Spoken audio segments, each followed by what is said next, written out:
I had posted some TikTok content, and my friend Mark, say hi, Mark. Hello. So my friend Mark, he was like, "Oh yeah, so you posted this thing about password managers and MFA and becoming more secure and securing our accounts online." And he's been like one of my best friends since high school and shit. So he's also pretty technically savvy. So it probably would not be as grindy as like somebody who's not, but it's still a thing that for me took me so long to get used to the workflow and like forcing myself to do it. And anybody who has any bona fides in information security will tell you that you should use a password manager. You should use multi-factor authentication on every single account that gives you the option. And you also should ensure that like your whatever particular solution that you choose. Oh Jesus, did it say HashiCorp? Ah. So I had updated all. My stream information got messed up at the titles. I'm gonna have to go back and fix that shit. Yeah, for your Ugh. reference, I can no longer see your video or your screen or anything. There's just a picture of you in your goofy biker hat. Oh yeah. Do you? Oh yeah. You do need to see my screen, don't you? If you were going to show me anything related to what we're talking about, yeah, it would be pertinent. Yeah, indeed. I forgot that that was like part of this whole thing. So like, these people who, do this whole thing where they're like, "Oh, look at me. I'm so pro. I'm creating this content that's relevant to people. I'm going to monetize it and yay YouTube and I'm going to figure out a TikTok growth strategy and figure out what time to post these." It's like, God, holy fucking wow, man. I've been doing this shit 20 years for pay. And since I was 13 years old and a little punk ass kid on the internet for fun. And I don't get like how people could just, oh yeah, it's super pro and polished and shit. Like the real life is not like that. So I'm going to kind of move Mark just a little bit. Mark, you're going to be like over here for Uh, uh, a bit. So, in the sense of what you could see on my screen, like, oh, we got the whole thing there. Huh? Oh. So, my preferred password manager is called Bitwarden. Um, Other ones that are very common are LastPass and 1Password. And probably the most common password manager is the one that is built into your Google account, Google Chrome. And as long as your Google account is secured, that is a perfectly adequate option for most people. The reason that I prefer Bitwarden is that my needs are, as a technology professional, my needs are a little bit more involved. But most importantly, that if for some reason I'm locked out of my Google account, which God forbid, because like my entire life is revolved, like I use Gmail for the same email I've had since 2003, Google Voice, um, Google Pay, the Nest Home, like Google is my life. I'm a huge Google fanboy. But if for some reason I was locked out of that, the things that are contained within my Bitwarden vault would be necessary for me to try to recover my Google account, if that makes sense. So let me just kind of kick it off. Let's start it off, right? Oh, also Bitwarden is really one of the most affordable out of all these, options. They're all, for pay, right? Like they're all paid products. But for me, Bitwarden does have a free account that you could set up. But the one that I utilize is the Bitwarden Pro, I think. Let's look. Vault.bitwarden.com. Ooh. And also we can sign under it in here. So I do not know if I have ever, signed into my Bitwarden accounts from the browser here. Let's see.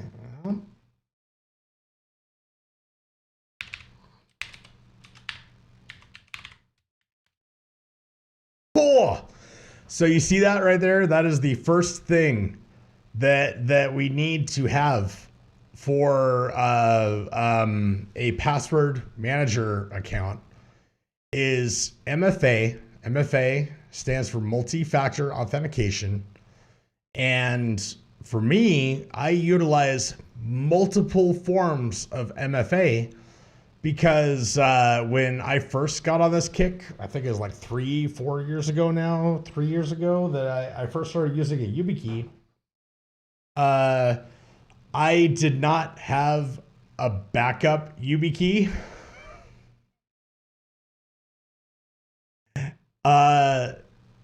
So like, YubiKey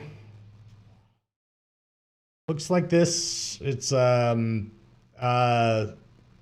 just like the little thing. My little key manager janitor key thing is a different whole thing. Kind of like when Brene Brown is talking about her office supply addiction, I have a things I carry in my pockets addiction. But it's just this little USB-A guy, and it has a little golden disc with a Y on it. And there's a lot of confusion around what a YubiKey does. I think the easiest way that I could explain it is imagine if your debit card, right? Your debit card is tied to your account, has all your money in it.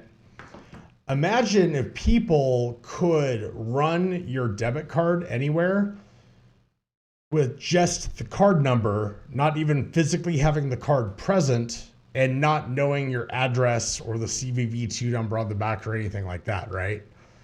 That's a pretty scary world. You would not just be having like fraud things happen sometimes, it would be an everyday thing, right? So the same idea that secures a traditional, debit credit card is that you have something that you have, the card itself, and then something that the PIN number for the card, right? Also, like we'll note that when you go to a gas station, it'll ask you for your zip code sometimes. That's a real easy way to, like not run as like a PIN transaction or whatever, but it's still validating a piece of data that you would easily know on your account that somebody who just grabbed your card and ran off with it would not know. So MFA is so important in so many ways, and a hardware MFA token is unique in the sense of if you were to have your typical Authenticator App type authentication, where you have like a QR code that you scan with an app, and then when you log in, it says, "Oh, give us the code from the app," and you look at it and it changes like every 60 seconds or whatever. That's called TOTP, time-based one-time password, right? It just takes, whatever the QR code is, and it uses that to have a hash that changes based upon the time.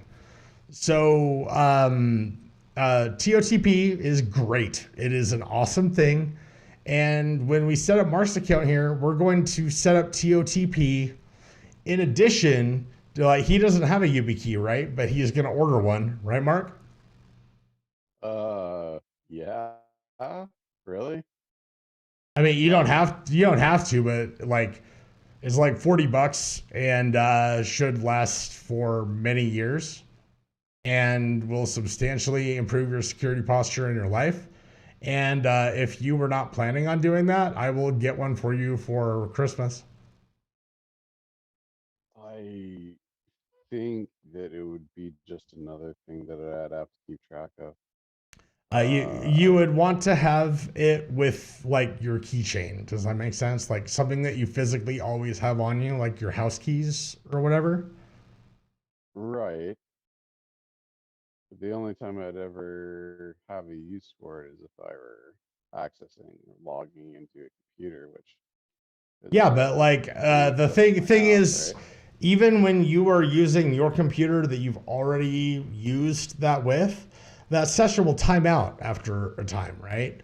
So like Sure. some accounts might be 30 days, 60 days, 15 days.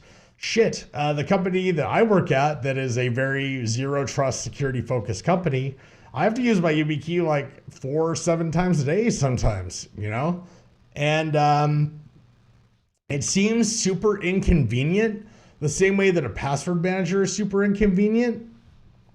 But once you integrate it into your workflow, it's super easy, dude. Like, you just pop it in your USB thing, you hit the little gold disc on there, and then you're off to the races, right?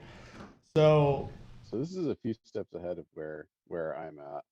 yeah, So this is where, unless you're a technology professional with an information security focus or at a firm that is advanced enough to follow, like, all of this crazy MFA shit, and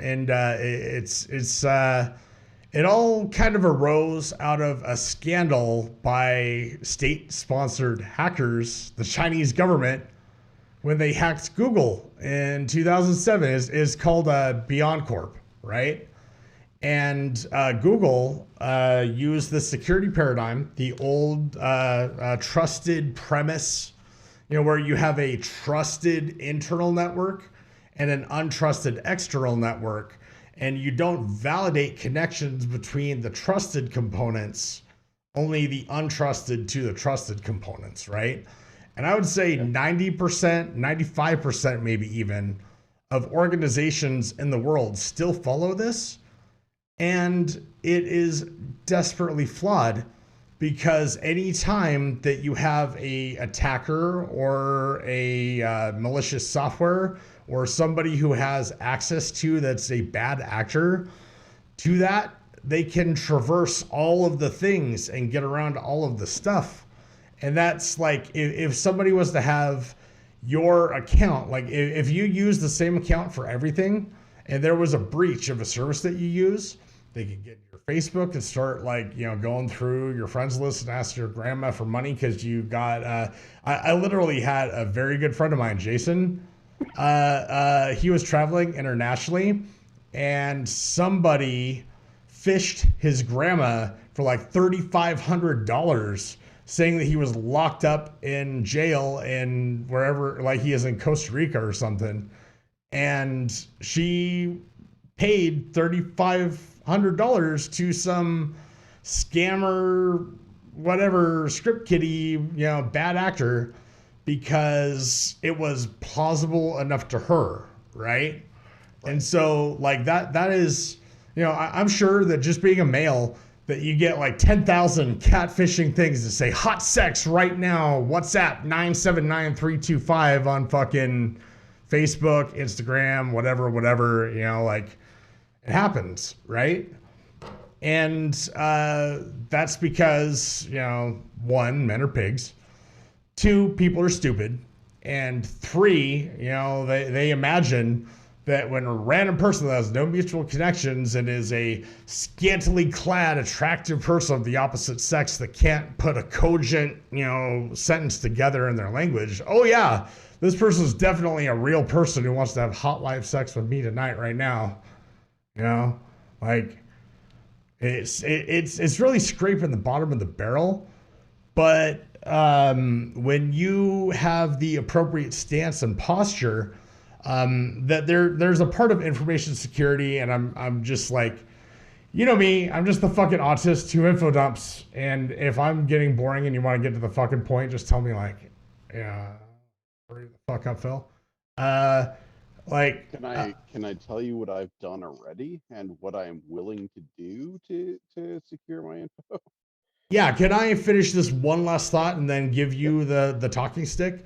So, the whole beyond trust thing with Google, um, that was a real paradigm shift in the security world. And there's a thing called OPSSec, like operational security, where it's a thing like, it used to be a really big deal way back in the day to get your docs dropped because the internet was like super anonymous or whatever, kind of before the era of social, especially like Hacker Kitties, 4chan, IRC, blah, blah, blah.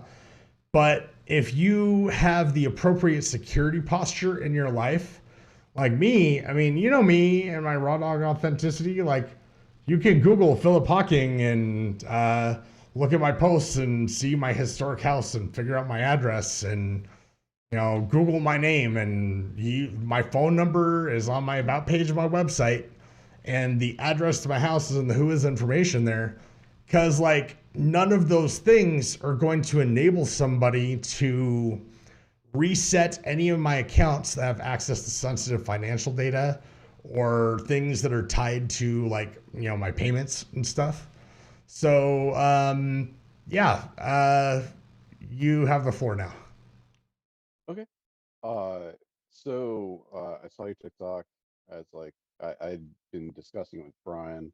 Uh, he was like, "Yeah, I use a different password for everything. You use password manager. I'd recommend it to anyone who's serious about the security, especially as regards like personal information stuff and your financial accounts. Because I up until this point, I use maybe like 4, maybe 5 passwords on a good day for all of my accounts. Right. And That's better than generally 90% of internet denizens, I think. the the new the new account or the most recently potentially compromised accounts gets the newest iteration of the password, so on and so forth. And it's like, okay, I I held a secret clearance in the Marine Corps. I'm familiar with security as an idea. I just never really practiced it in my day-to-day life. Mm-hmm. Uh, Most people don't, and the reason for it is because like we don't really think about how much of our life is online these days and how many right. things that can be like for me I would have a really bad day even if it was just like my Facebook account was compromised because that's a pretty bad look, you know? Like, have you ever had somebody who you haven't like talked to for like a lot of years, and then you get this obviously like I got hacked catfishing message from them Yeah. by somebody who Yeah. can't speak English? It's Oh just yeah. like, come on, dude. Like that is just silly. And the reason for that is because people never rotate passwords and they reuse the same password across all these different sites and they don't enable MFA when MFA just by itself eliminates like 90% of threat vectors, right? And So then go ahead. in terms of MFA, your does your two-factor authentication fall under that umbrella? Like for a given account, um, uh, well, as a regards to my Google account, I have two-factor authorization set up so that I put in my password and it says, "Whoa, hey there, Buckaroo. We gotta Buckaroo. send you a text message to make sure you're legit." I'm like, okay, cool. Trot to prove So love. so they send so they send me your SMS and it goes to my phone and nobody else's, and then I get into my account. So I have that in place already.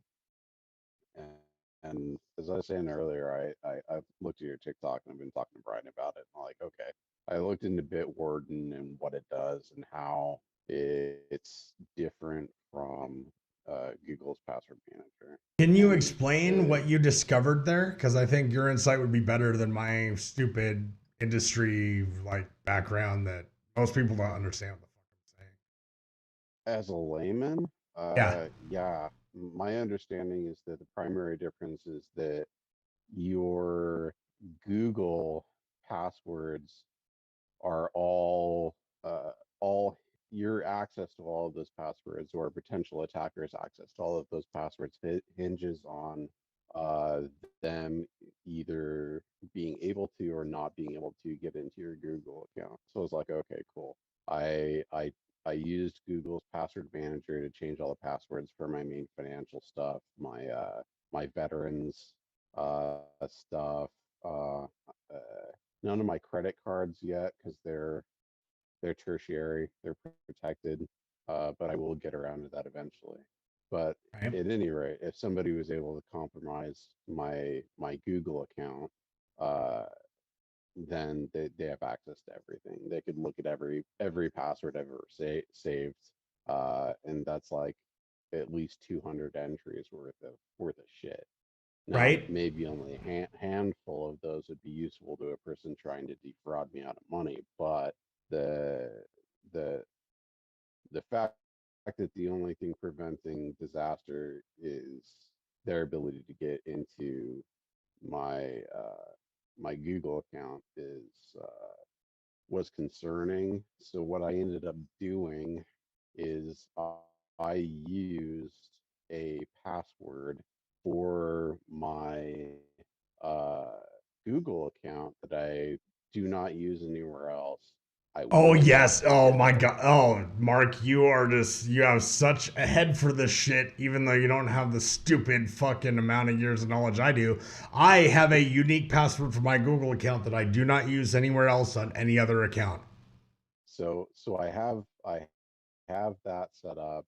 I will never ever forget it. It has a uppercase character, lowercase character, a special character, numbers, uh, and did I say special character?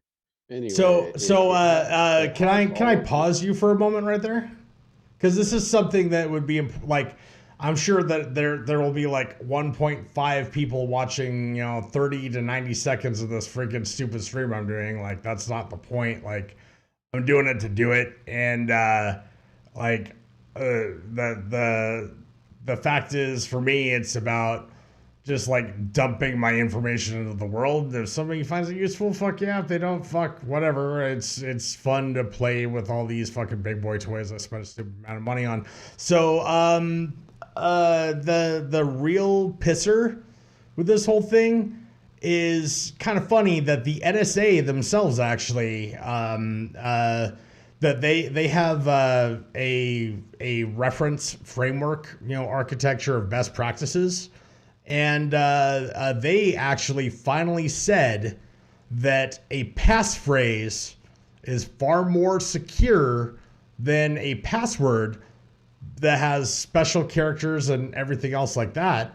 Because the thing that causes something cryptographically to become difficult to brute force crack is the length of the whole thing, right? Hey David, how you doing, man? Happy New Year. It's gonna be New Year's tomorrow. I hope you're doing well, brother. We're talking about how to secure your online accounts and not get hacked. That thing that you talk about all the time, where you're like, oh yeah, if you send me one of these messages, I'm gonna unfriend you. Like, this is how to stop that from happening if you care to tune in, and if you don't, whatever. I love you, brother, and I hope to see you soon. Like, I really wanted to catch up this week on that whole thing. Still want to help you with that shit. So hit me up, dude. But the whole deal, right? Like the length of the password. I don't want to go into it in this particular thing here because I never can stop fucking talking and get to the point. That like if you have something that's no like just capital letters and like no special characters or wherever, that's 14 characters, it could take like 67,000 years or some shit to brute force, whereas something that is random characters, numbers, whatever, capitalization and not, that's only 6 or 8 characters is like trivial, to crack in the sense of like a few days, week, something like that. And so they finally backpedaled on that. The most important reason, though, is not just the length, but the fact that it's easier to remember in our brains. So the likelihood of us writing it down on a sticky note and putting it underneath our keyboard is substantially less. So for me, I find something that's super awesome, when I'm doing this whole like how-to for like other people and shit, is whenever I'm trying to show them how to secure things, I go to usepassphrase.com. And right there, justice scalping, right? And so what I'll do is, if they want to be super fucking secure, you could use the whole thing. But right there, approximate crack time, 2 million centuries, right? We do a, so 4, 5, 12. That's that's like some NSA level shit. But if you were to take this right here and just do justice scalping with a capital J, a capital S, and like a bang or an @ sign at the end, secure AF, and it should not be that hard to remember. You know what I mean? Like that. I used to use a 6-character password, and then I graduated to an 8, and now my passwords are at least 10 characters. Right. I don't know how secure 10 is at this point off the top of my head, but I have learned that longer is better. If somebody's trying to brute force their way into your account and it's just spamming random shit until it hits the bingo, I mean, you want it to be as long as possible. Indeed. And the thing that's great about a password manager is it automatically does that shit for you. It can be clunky, and there will be like, I still to this day, even though I've been using Bitwarden for years, and in my vault, like, oh, hey, you guys see the last 4 digits of my credit card numbers? Bam. But if I look at my vault, there's 302 logins, 21 folders. And you see that secure note, there's 47 secure notes. So that whole thing there, this whole deal, like, if I did not have access to Bitwarden, I would be fucked. Like, I literally would not be able to, exist online. And so the thing with my Bitwarden account that I do is I pay for their enterprise product, because not only does that give you the ability to use a hardware MFA token like a YubiKey or the Google Titan key or whatever, it also gives you access to support. So you could say, hey, support, like, I'm having issues, and they would be able to figure out things that they could do to help you out if you run into problems. But ultimately, and this is a thing that happened to me when, for the first time in like 12, 15 years, I lost my keys that had my YubiKey on it. I used to secure all my accounts, and I did not have any backup MFA for my Bitwarden account. And I was in the situation where the only thing that was preventing me from being completely fucked was the fact that I was still signed into Bitwarden on my Android mobile, and I'd enabled biometrics on my Android phone to get me into my vault so I could use the export feature to export out my vault as just like a straight flat JSON file. And then I had to go through the process of, because the thing is, Bitwarden, like in LastPass supposedly does it. They actually had a scare just a little bit ago, which I think was in the video that I was referencing that got you on this path, that there were people who were having their LastPass master password supposedly hit. I cannot speak to that. I used LastPass as my first password manager when I first started doing this. When I first bought it, I think it was like 4 years ago. Yeah, with a YubiKey, and it cost more money. The interface wasn't as cool, and Bitwarden is actually a free open source product. You can look at the source code. It's out there on GitHub. And if you trusted yourself and understood the whole thing well enough, you can self-host Bitwarden in like a Docker container on your own hosting or whatever, and have the exact same feature set as the enterprise product. And to me, like I think you saw some of my content bashing NFT bro or DeFi crypto bro about rent seeking, about open source shit. Like for me, the fact that giving Bitwarden money is supporting a free open source product that is benefiting the general community and has the same as the enterprise feature set if you wanted to self-host, that is like, even if it costs me more money per year than 1Password or LastPass, that's the one that I would choose because it aligns with my personal values, because I'm enough of a nerd to care about that shit. So when I looked up Bitwarden at your recommendation, Bitwarden is now what LastPass was to a lot of people, and my understanding is that tons of people migrated it over, and that Bitwarden kind of occupies the same space and security that LastPass did for a lot of people.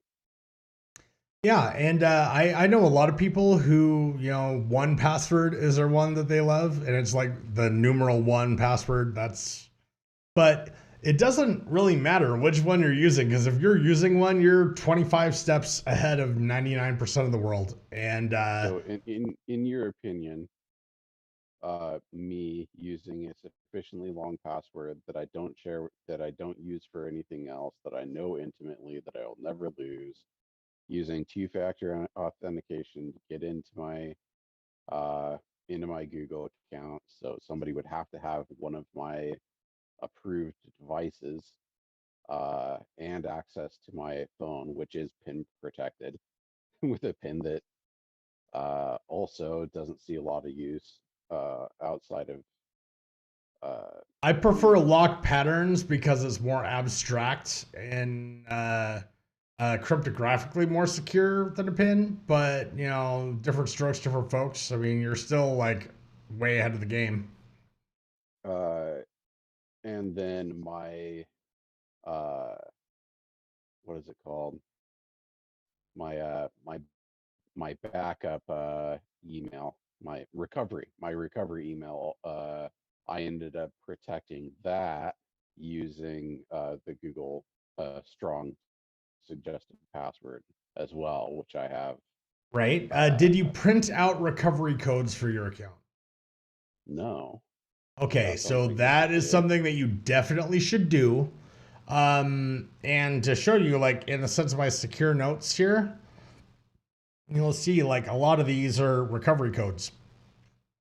My Phantom Solana wallet recovery key, MetaMask secret backup phase, Mastodon recovery codes, Restream recovery codes, API keys, like that's what almost all of these things are on here. In my Coinbase, API key. So it's just a digital notebook of important shit. Right. Jeez. And you see there that's my uncle, who I've had to go over to his house and reset all of his passwords and everything. And he has like old Obama track phone type thing. He doesn't have a smartphone, and all he does is play his PlayStation all day. And every time he buys a new game that requires him to be signed into the store to download or whatever, I have to drive over to his house and spend hours figuring out his shit. And I adore my uncle, even though he's a particularly difficult human to other people. Him and I have always vibed just fine, right? But the thing is, like, I do that for people that I know, that I care about, that I know that they don't have that knowledge, but it's in my vault and it's secured. It's not like the sort of thing that I just keep in like a document that's on my computer or in my Google Drive or whatever. I keep it in that vault, right?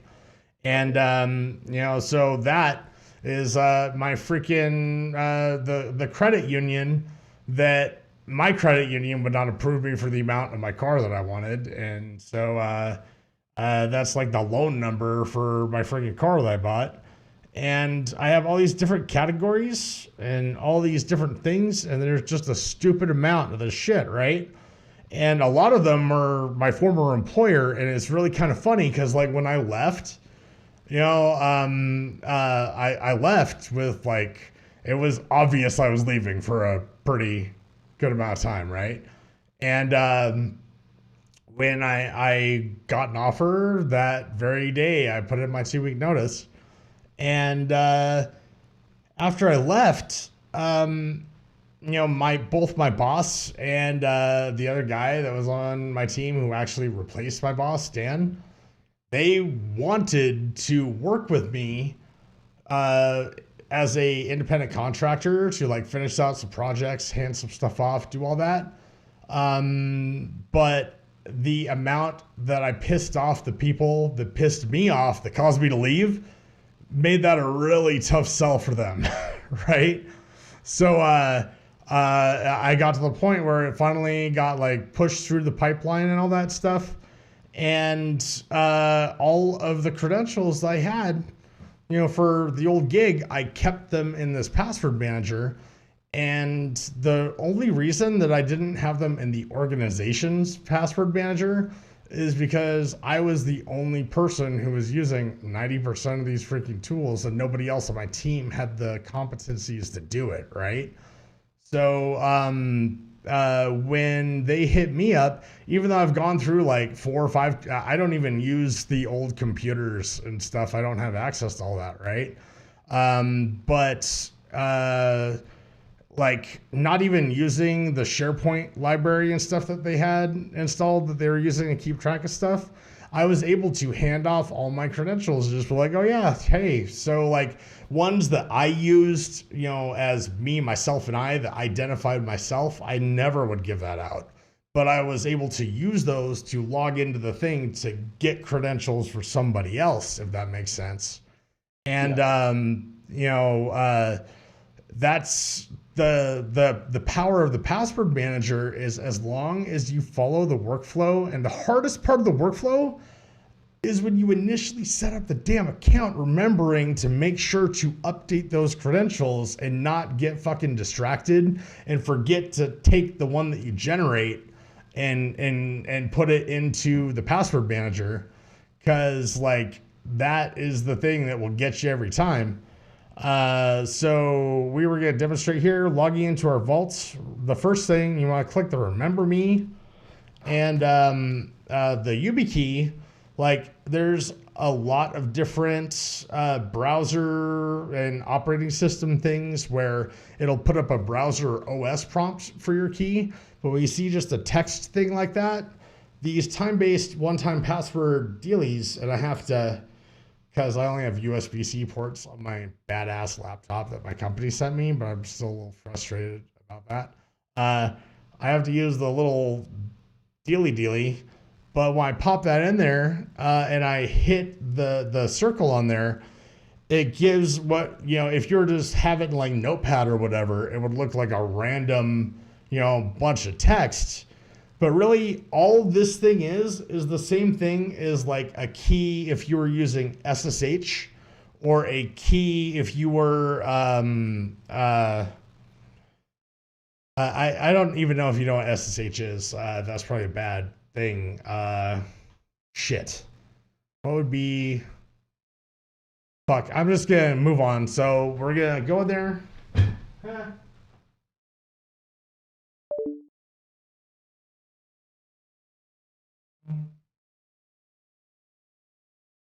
Mods are gone.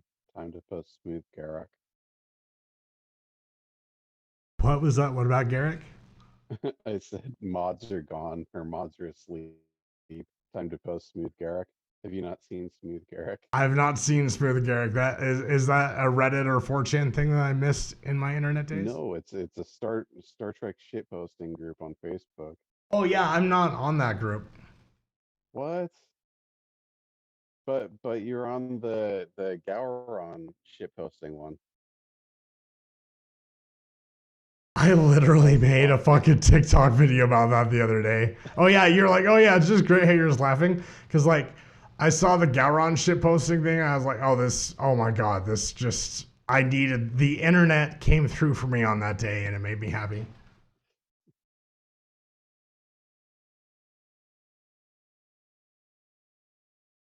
So because USB-C is so fucking fancy, this is not working, so I'm gonna have to unplug a thing, but I don't know how that's going to mess up my thing, because like my microphone and my camera and all of that stuff for the things are plugged into the other things.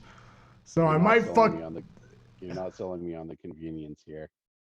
If I did not have only USB-C adapters, or if Dell had managed to ship me my fucking docking station, like, it would not be. I have USB-A on my phone, and I do a lot of my banking. It has NFC, so you just like tap it to the NFC thing on your back, just like Google Pay.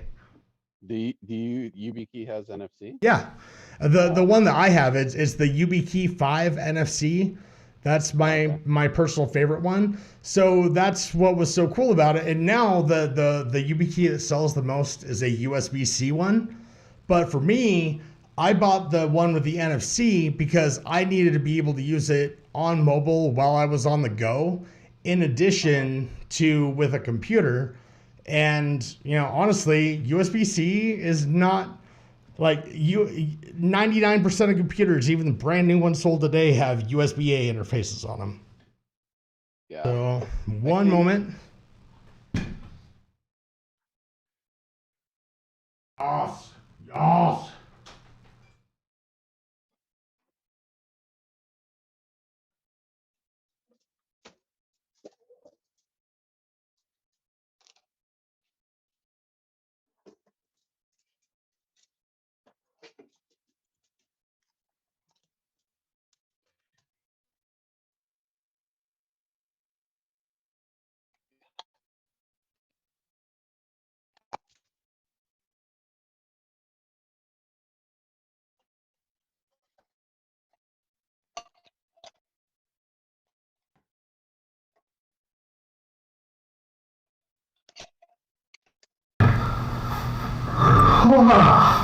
So yeah, like literally on any other computer, like if I had my old Optiplex or not Optiplex, freaking Z2 workstation, the Xeon one that I was using up until HashiCorp sent me this one, it would just be like plug it in, tap it, bing, off the races. It would not have been none of that bullshit.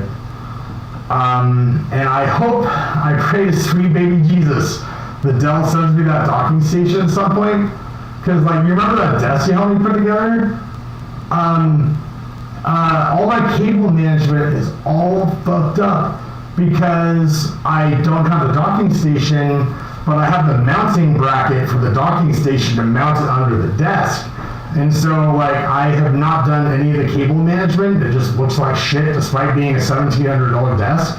Because, like, I can't do the thing until the thing, and global supply chains be damned. You know, it's just them extorting more fucking money out of us for less whatever, so. Whew. So here we are, we're in our vault, right? But the thing I'm going to look at right here is, so you see that? The master password hint? So it's the password that I used as the root password at my first technology startup with a capital at the beginning and an @ at the end. I would never forget that, but nobody else would have any context for what that is, right?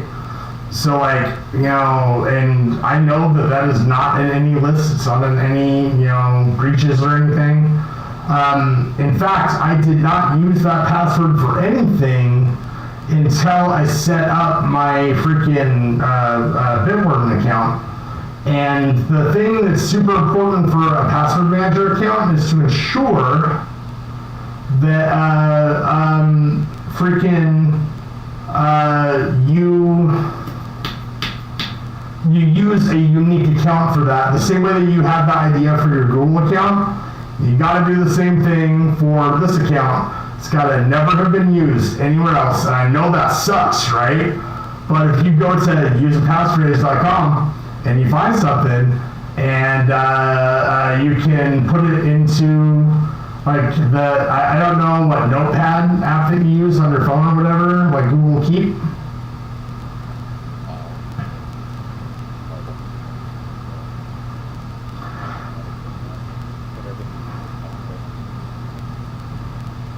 Fair enough. I have other things for that too, right?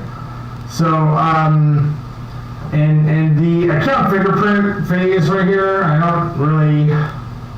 It has a public fingerprint phase. Yeah, nice, sweet, right? I'm not revealing secrets on stream. So that's the thing I'm looking for here is the premium membership. So you see that right there? The status active. It's premium annually, $10. $10. $15, little man. Put that shit in my hand if that body doesn't show. So do I. But indeed, and that's what's so cool. Like I think that when I was paying for LastPass, it was like $60 or $80 a year or some shit. So the other thing too that we'll note here is for two-step login, you'll see that I have email verification codes, YubiKey, OTP, security key, and an Authenticator app. So, like, if I had not been able to get my YubiKey thing to work in that clunky fashion, or I didn't have it handy, or I'd have to, like, go out in the 3-degree weather right now in my car to get it for some reason, I could have an SMS message sent to my phone, or use the Authenticator app on my phone. Do you use a TOTP Authenticator app right now? Okay, so I imagine that you have a Microsoft Live account, correct? Sweet. So, like, I know in the SEC world there's like a whole shitload of hate for Microsoft, but this is actually one of their slickest things that they have is the Microsoft Authenticator. And the reason it's so slick is, at least the last time I was using the Google Authenticator with TOTP, you could not recover your accounts back to your Google account. So if you move to a new device, and you just have to go through and set up all your OTP all over again, I imagine that Google probably has remediated that, but something that Microsoft does with both personal free Windows Live accounts and the Enterprise Office 365 accounts is push MFA, which is something that really was like a thing with Google Enterprise, Okta, all that, that instead of you having to get a code from your phone, you just get a thing on your phone that's like, oh, was this you logging in right here? And I imagine that you have that same experience when you like sign into Google on a new browser and you have your phone handy. It'll be like, was this you? And you can just click yes, right?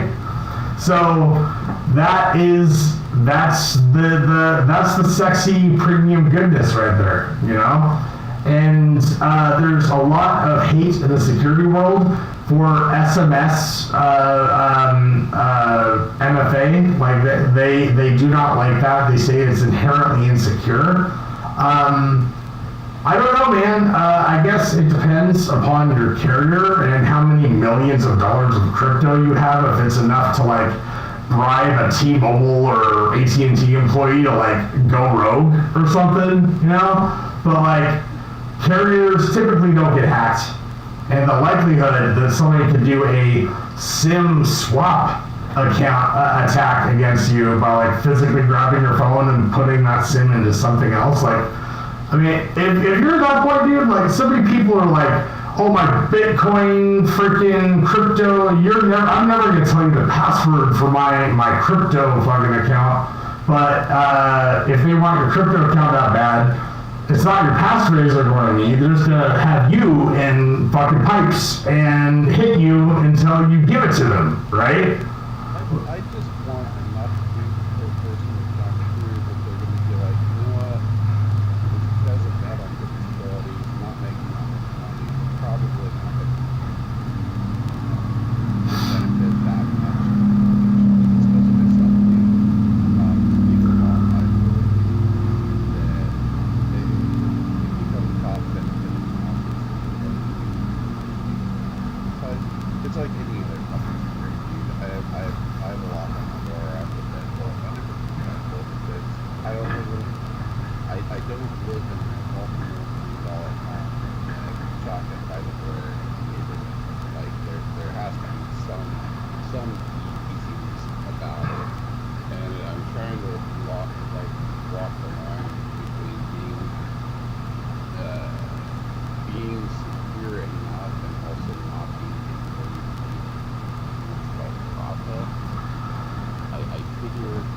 And that right there is the thing, right? Let's just say that there was a place that I worked at where our recommendation was we need to enable MFA for everybody, and it got shot down as that would be too inconvenient.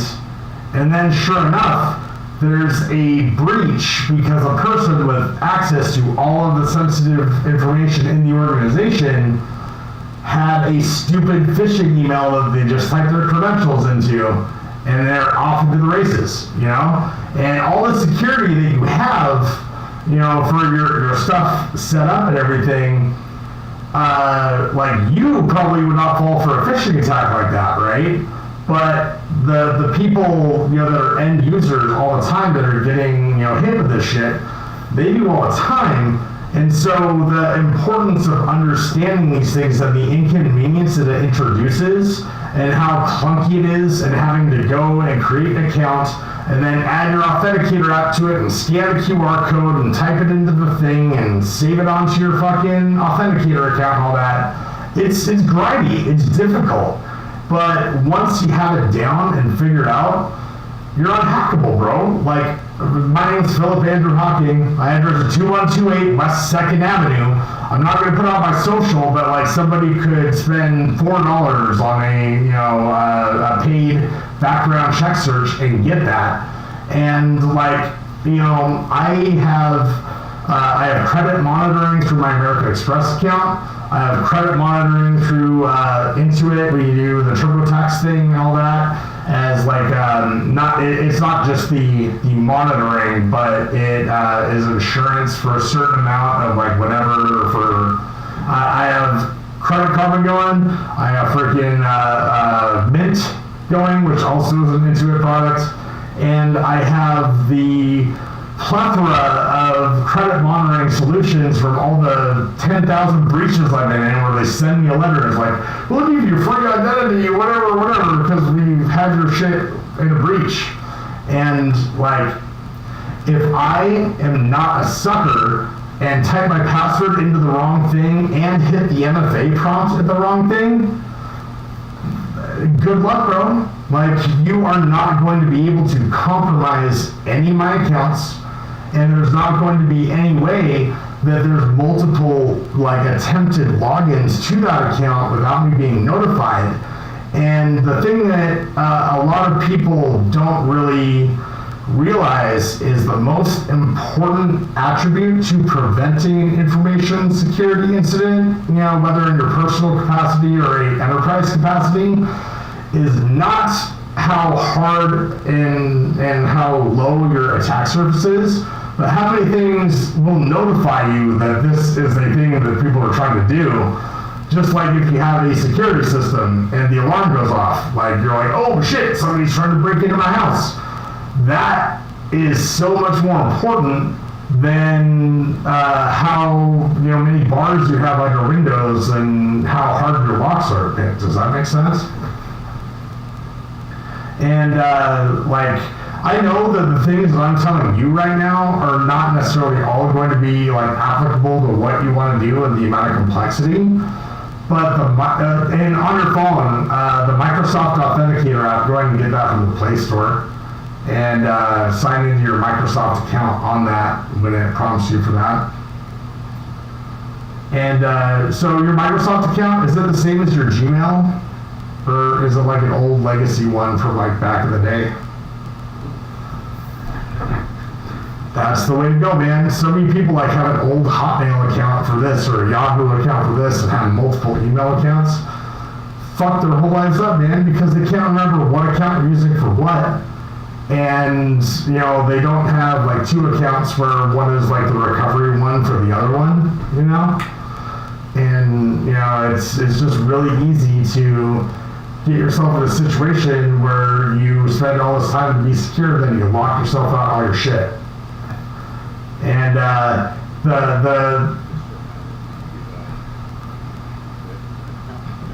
change your what account? Oh yeah. That's another one I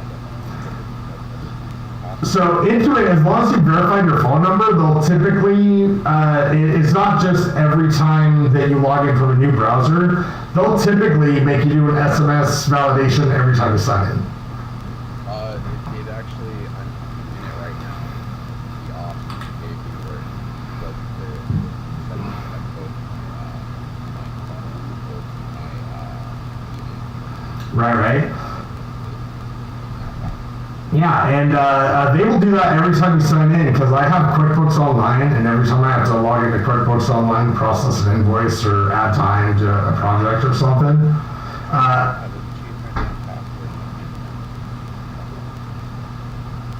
So before you change, but hey, wait, before you change that password, let's get you going a bit more, dude. Can you share your screen? Let me stop sharing mine. Oh wait, I'm not sharing mine. Am I? So the share screen thing on Zoom or Alt S.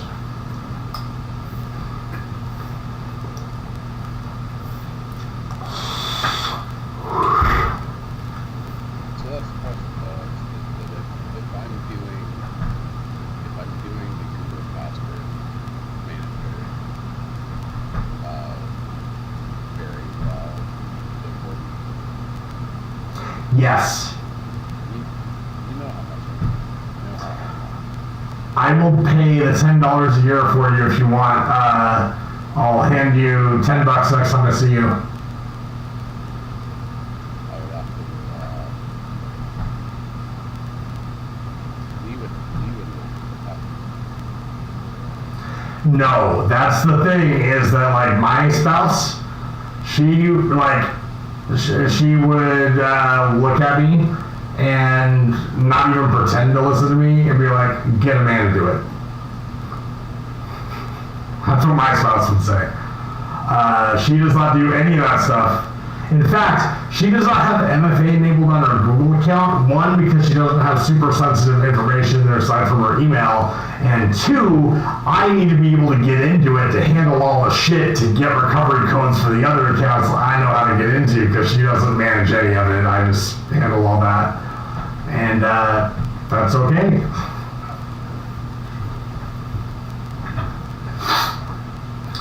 And she has a million things that she does that I just cannot do at all. And it's kind of funny, there's this thing I saw, like, you know, obviously you spend a lot of time on mental health, TikTok, you see, like, all these things. And, feigned incompetence, I think. Where, like, men will fake, like, they can't do shit to get out of doing shit. And this whole week, I've been home, like, on vacation, but my kids also been on vacation.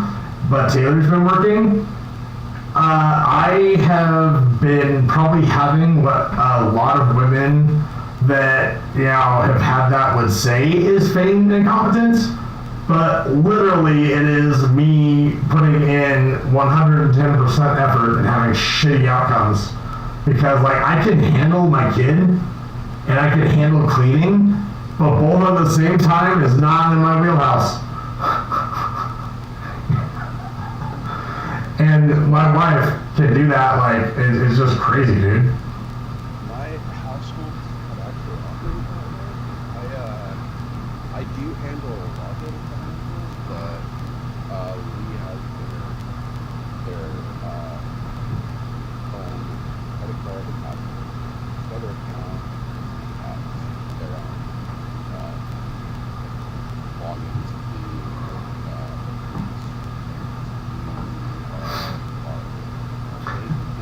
So I guess the question is, are you trusted with those, or are they like theirs only that you don't have access to?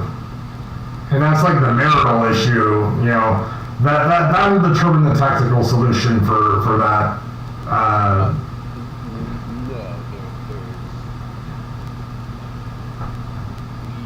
we don't have any precedent like that.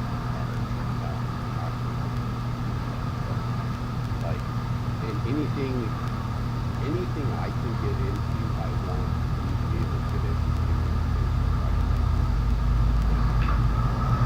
Okay, in that case, I would suggest instead of getting the Pro, I would get the Family account, because that enables you to have an organization that you set up in your family where you could share credentials between two separate accounts. Does that make sense? I think it's like 15 a year instead of 10. I can look at the pricing here. Options. Yeah. Membership. So it's just cancel subscription. So you have the billing, invoices, maybe my account. Wow. So I don't see in here how to change. So you see organizations that don't belong to any. If I create a new one, so you see, there we go. So you see when you go to families, it ends up being $333 a month. And the $333 a month, so that makes it, instead of the $10 a year, it makes it freaking 30, yeah, or 36. So, and that's the thing too, is like another way that you can get around that is if you all have access to the same things and all that, you could sign in to just your Bitwarden account on their, they have an Android device too, right? So you could sign into the app on their thing, enable biometric authentication instead of the master password authentication, and they would be able to get into the vault at least on their mobile, if that makes sense. Or you would share whatever your master password is that you have with them in a way that they aren't writing it down anywhere, if that's like that thing. So then they would be able to, like, that's the thing for me with Bitwarden that is just so dope, is that, like, you know, I could be, because it like syncs it, right? So I could be in a place where I have no cell phone service, working on a server I haven't touched in, like, 3 years. And I could just look into my secure notes inside my vault, and that password for that server is in those secure notes, right? So it's something that, when you're signed into the app on your mobile, it's encrypted, and if somebody was to steal your device, they would not be able to get into it unless they had your thumbprint or your PIN lock pattern or whatever, right? That's true. Right, exactly. And the likelihood of that is very slim. Like, as long as they go steal your cell phone, some fucking dope fiend, when you sit down at a coffee shop and they snatch it and they run off and they go cluck it for fucking $15 a dope. Like, it's not going to be a sophisticated attacker who's trying to, like, penetrate your life, It's not going to be like fucking Mr. Robot IRL, Did you ever see that show, Mr. Robot? That was the first couple of I got to a point where they got too much into the fucking psycho weirdo shit, and even though, like, I have the behavioral health fucking story that's way more crazy than that fictionalized account, like, for me, it was reaching not from like this is bothering me, their portrayal of mental health, but plot-wise, it just was like, come on, guys, can we just like stick to, instead of dealing with this guy's like psychoses, can we just like stick to like a plot with like cogent things that progress? Yeah. I know that this is my whole fucking life. This is the reason why, like, almost every organization that I ever worked at, people were like, God, will this guy ever shut the fuck up? And even like other teams I've worked on, it's like, come on, Phil, like, make a fucking decision, shut up, summarize this, bullet points, we need bullet point summary. You get it on one page, right? Because like people don't care about the nuance. And I only care about the nuance. Like the nuance is what like, and it's just so funny too that like all these things are like pedestrian or whatever. Like I have an incredibly insane grasp of, but now that I'm working at like the scale and the prestige that I'm at right now, I am so ill-equipped. So ill-equipped. All these people are so much smarter than I'll ever be. And it's humbling. Huh? It's not about smarts and intelligence. It's about the fact that, like, they were in this structured, high-performance, Bay Area, high capital, big deal environment for the same amount of time that I was humble fucking around as a drunk who would be drinking on the job or calling out wasted or not being able to like keep a job, and that meant that I was a very mom and pop, half a job Johnny, low budget, duct tape and zip ties, wild west, yeehaw type IT instead of like big ticket Fortune 50 IT. And I'll catch up eventually someday, I'm sure. But I'm like the IT janitor, not like the IT fucking Premier League, top tier. I'm the low budget technology professional. Free 99.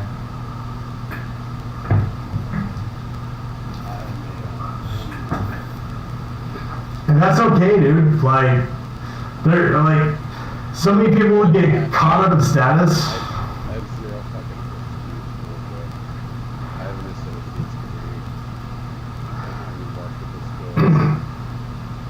degree. But you're a good human being who treats people with respect and cares about things that are important in the sense of equity and justice and fairness and being a good person.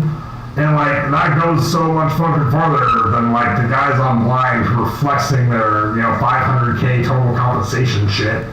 Like, if you want to get a thing where you're like, you know what, I actually am a decent human being, just download the Blind app and just look at it for like 30, 40 minutes. And you'll be like, yeah.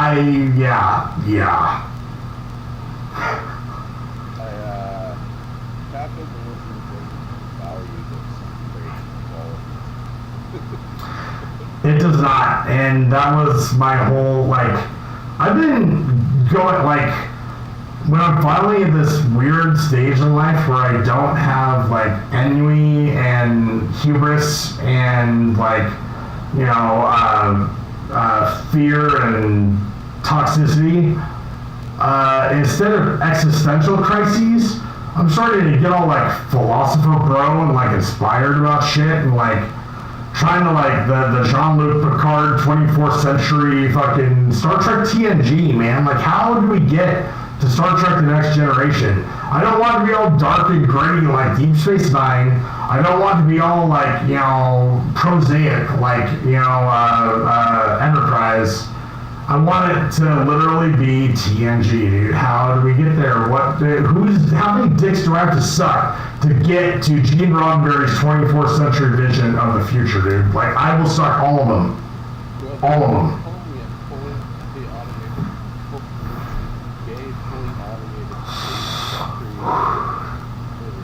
communism, yeah. So like Fully automated luxury gay space communism or something, yeah. Right. So accepting both factors into that, because I mean, if it was just accepting the law, I just have to quick. I think we also have to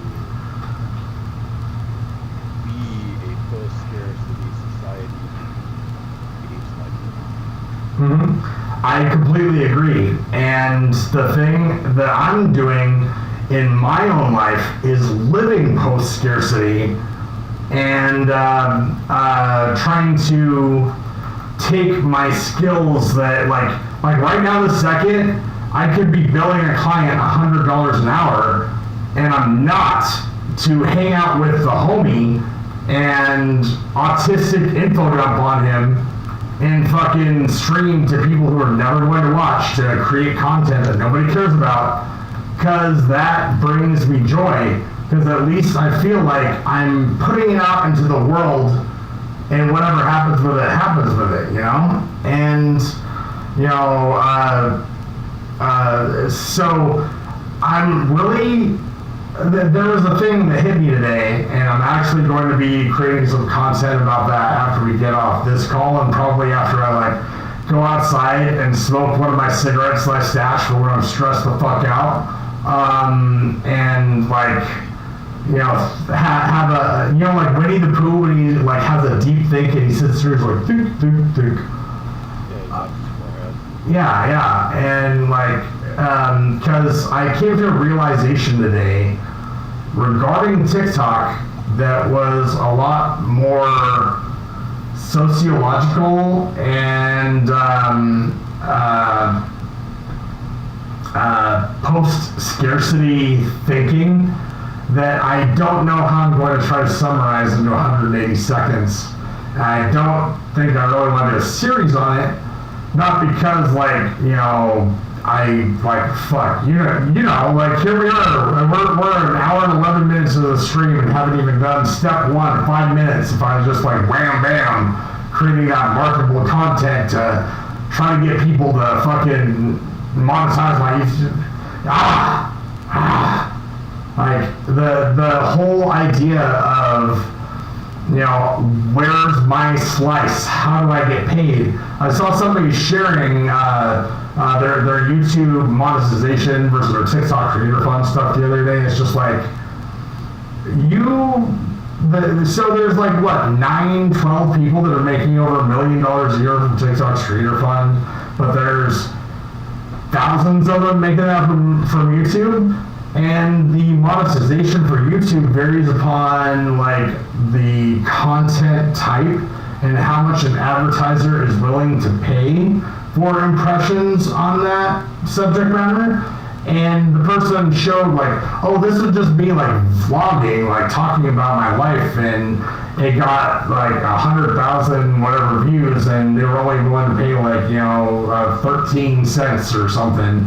And then there was one where she was talking about technology sales content, and that caused the monetization to be up to like 43 cents or something, because there's all these tech companies throwing the money to get the ad impressions for the people that are trying to get the tech sales to sell them on shit. And the world that we're creating, you know, like, part of my whole Google fanboy shit is, like, I got Gmail that is invite only, and I have every email I've ever received in that account. I never archived or deleted any. I have some real fucking cringy shit in there if I was to look at it. Like, just for fun. How many fucking unread messages do I have in my Gmail? Whoa! So 36,000 unread messages, right? And like, dude.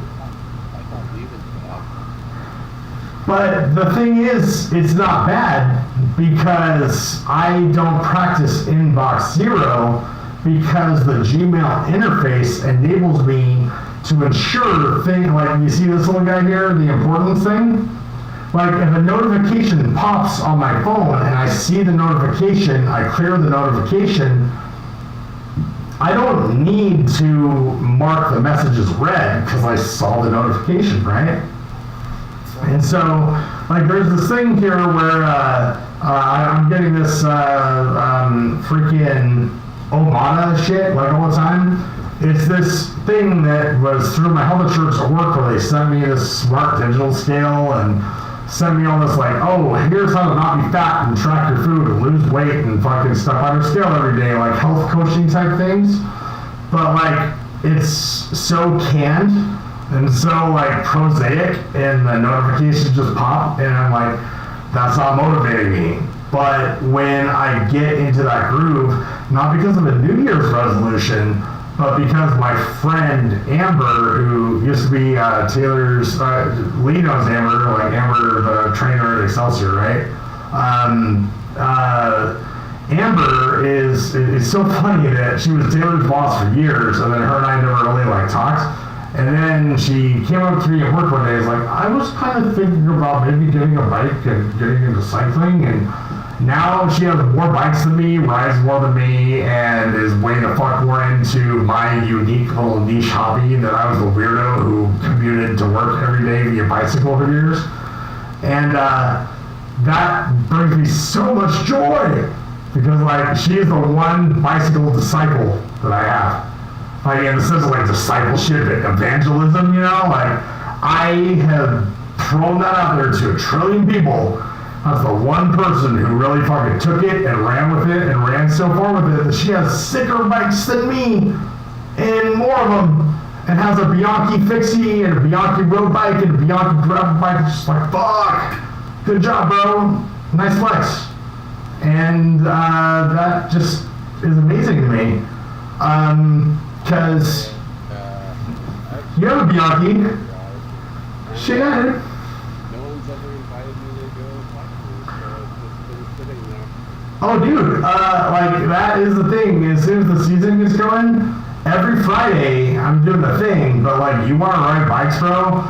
We'll ride bikes. And, like, my fat, almost 300-pound ass at 4 years old, I've never been skinny except for when I smoked out and, like, lived on the streets and food was even more scarce than dope.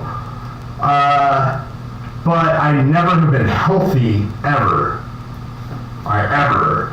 Because my behavioral health was so wackadoodle that I couldn't focus on physical health. And now it's time to bite the bullet. There's this, like, new FDA medication, like Wegovy or something, that's better than, like, the appetite suppressant shit. It's like a monthly injection for, you know, weight loss. Oh, hey, my dreams online. Tell me about my dreams, Constantine. Constantine came walking down the stairs.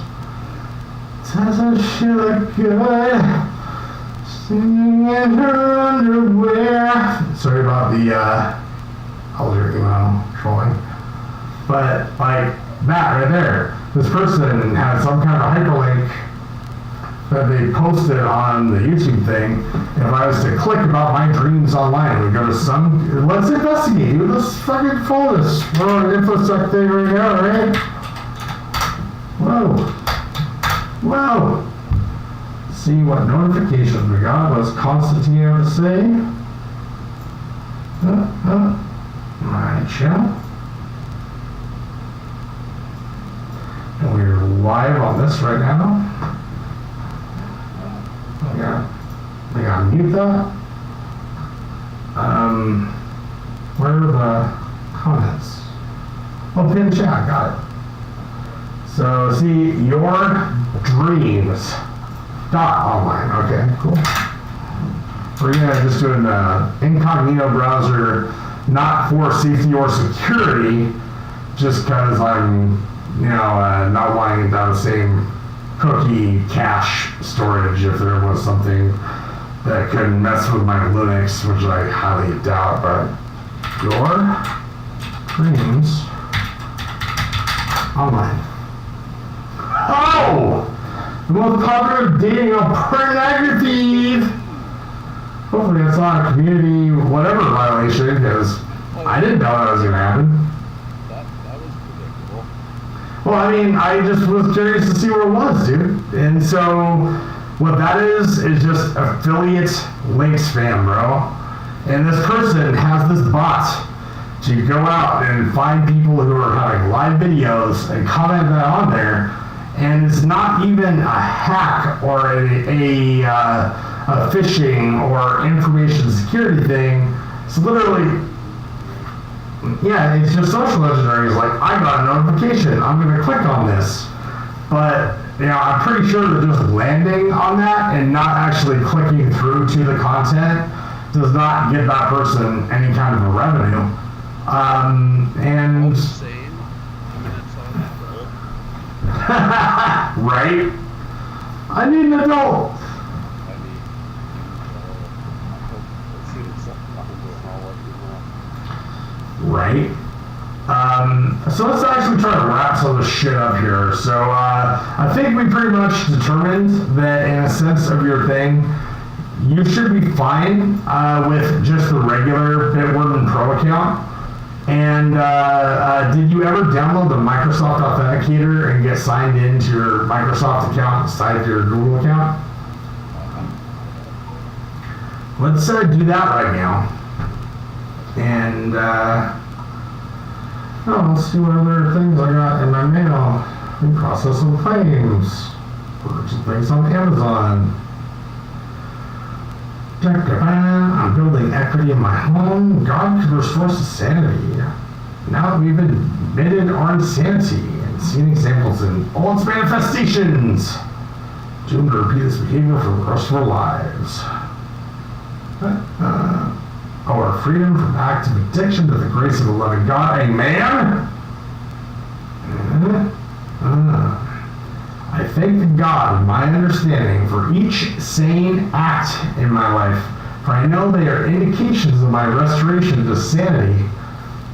That is great. Like, I still, almost all the time, you know, the JFT NA, the Just for Today NA reading, I've been subscribed to that for years, and I always get something out of it, not because of just like, oh God, like the big rant against most 12-step shit is like, oh God, you're pushing a religion on people. It's the God of my understanding.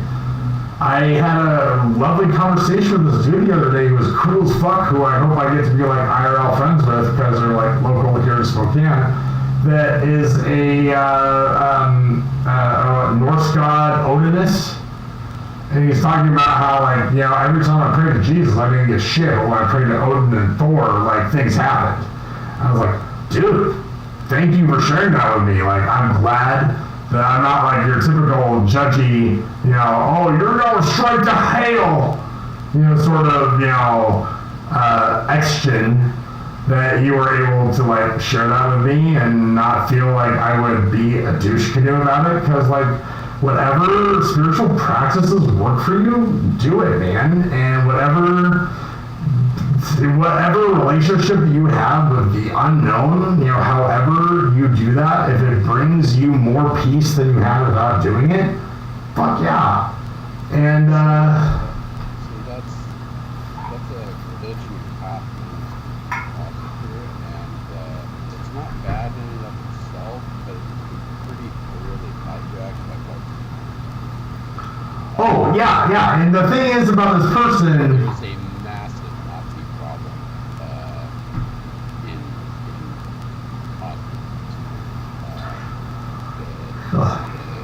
the good folks are vehemently and violent against there's something like organization. It's messy, really messy. Like, Right. I would say that last year has a white supremacy problem in the sense that, evangelical Christianity has, well, actually the same problem. Sorry. Oh, I literally posted a TikTok right before we got on this call. There's this Christian rapper, McCrae, and the first time he showed up in my For You page, he was basically saying like, oh hey, hey everybody, here's a bit of wisdom for you, right? How about instead of posting fucking scripture online, you actually treat people right and with kindness instead of fucking these things scripture-wise that you don't live up to. But here's this random one that was from December 29th. Was yesterday? Is it the 30th today? Whoever pursues righteousness and love finds life, prosperity, and honor. Even if you don't believe in the Abrahamic Elohim, El Shaddai, fucking whatever. That right there is the thing where it's oh, cool. If you're righteous and you love people, you'll have life, prosperity, and honor. That's great. And I look Proverbs. You can throw a lot of it under 250 and you wouldn't right? And you and I are both in different phases of our own deconstruction journey and unpacking our fucking trauma from hypocritical fucking Christian evangelical fucking were you a Pentecostal more? Yeah, the cult that I was raised in, age 3 to age 9, I would say, we met at Pentecostal. Right. Yeah, I mean, they aren't the Scientology gonna hunt you down, destroy your family, you kind of organization, but they'll outside of trying to bring you back, they'll basically everyone be there, will treat you like trash. Oh, that's what happened to the church that I was going to. I think you actually saw that drama go down. I lost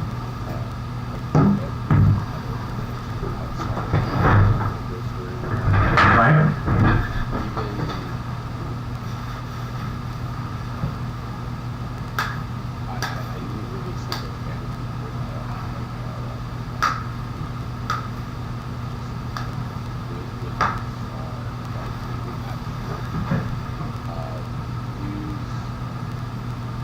lose your entire community. They isolate you from everyone. They say that that everything else in the world will basically get through your day, your work life, and all that without getting any value. And then you come back to church and bring it all to family stuff. Right. As soon as you stop towing their line and start developing that feel of your own about how your life should run, you lose that community of people that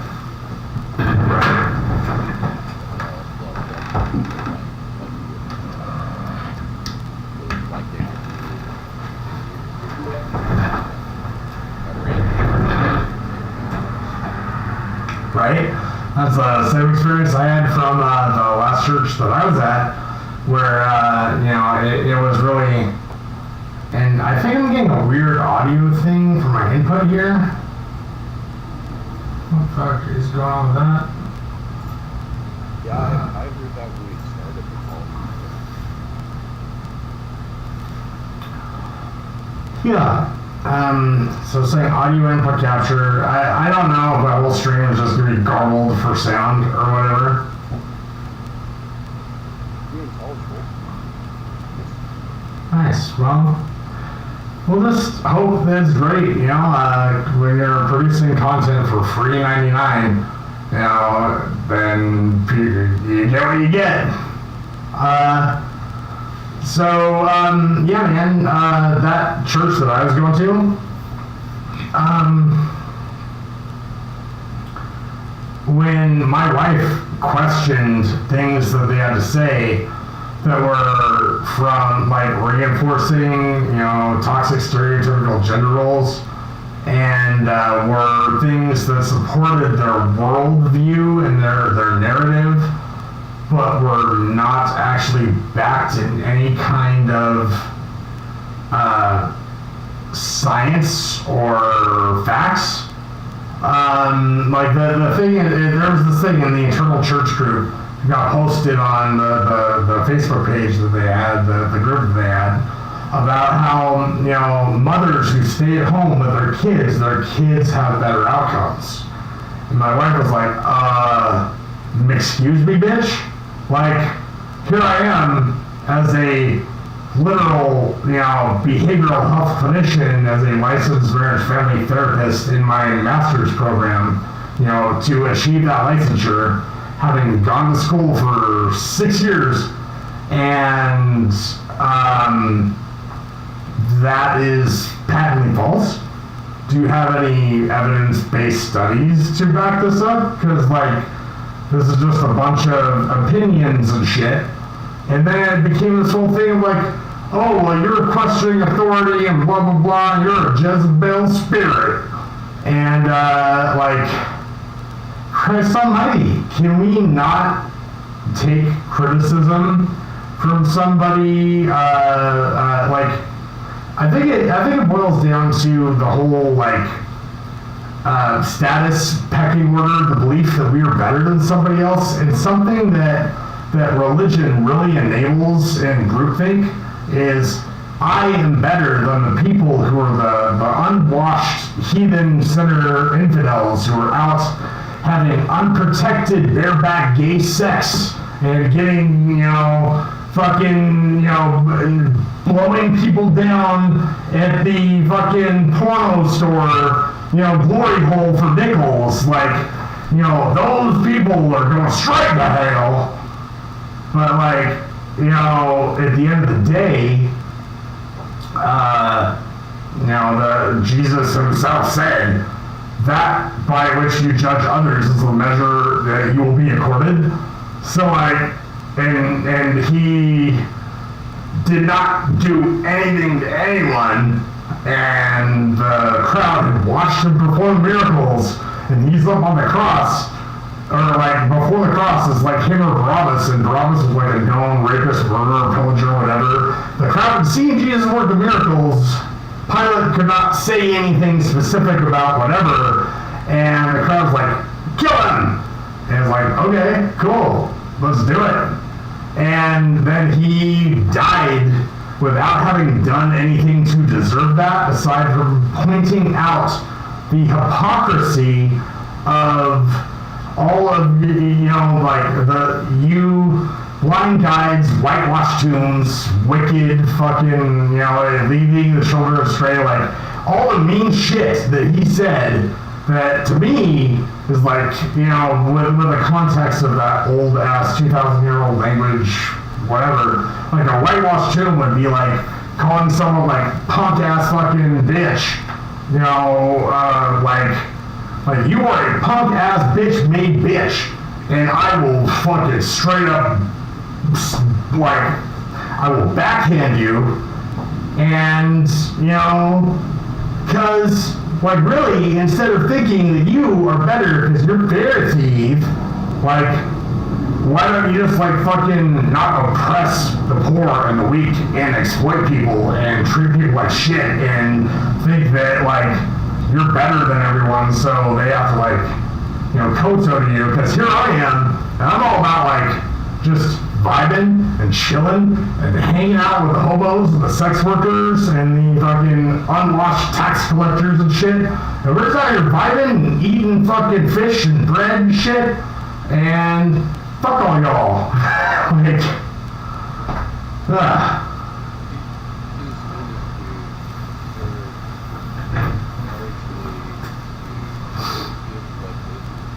I feel like you're comfortable. Yeah, that's the one sentence summary of what he showed up to do.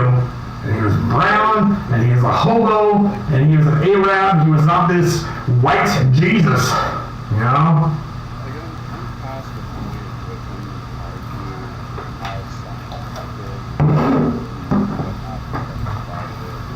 Like, they believe that the sky god created the world in 6 days. Yeah. Right? And led a group of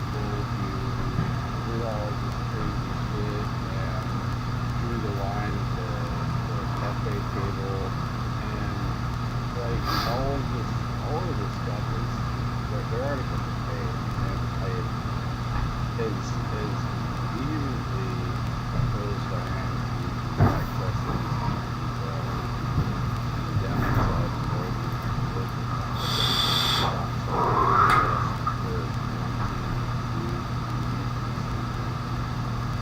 they can't see but have faith. I don't think they can that actually by taking the opportunity to go to Mm-hmm. Right. they want to execute and I don't want to shit on that. So like Neither. Me neither, dude. Like for me, the only thing I'm wanting to shit on is straight down the throats of the evangelicals with the Trump 2020 stickers driving the pickups. Like fuck. Like god damn it. You know, like the whole idea of those darn liberals and gays ruining America, corrupting our Christian colonizer fucking privileged white ass values. Like fuck, dude. It's just makes me sick. what it comes down to donating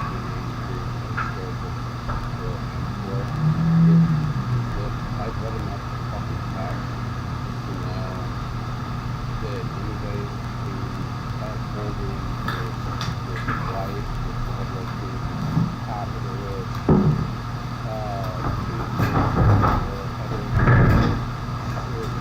Hierarchical, high power distance. anybody upholding that kind of worldview out of their reading of the Bible as Acts, his only reading is a very small part of the text, assigning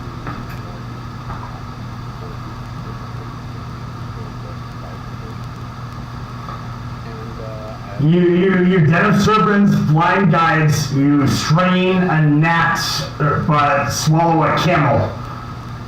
That whole thing, yeah.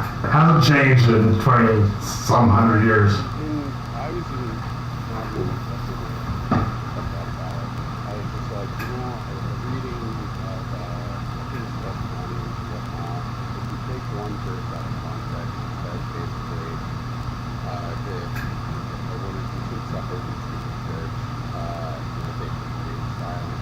Mm-hmm. But if you read the whole goddamn letter, they had women prophesying in church. They had women on their church leaders on the same formal organizational structure we have. But if you're going to read the books of the New Testament outside the Gospel, you have to understand the majority of the letters written by Paul.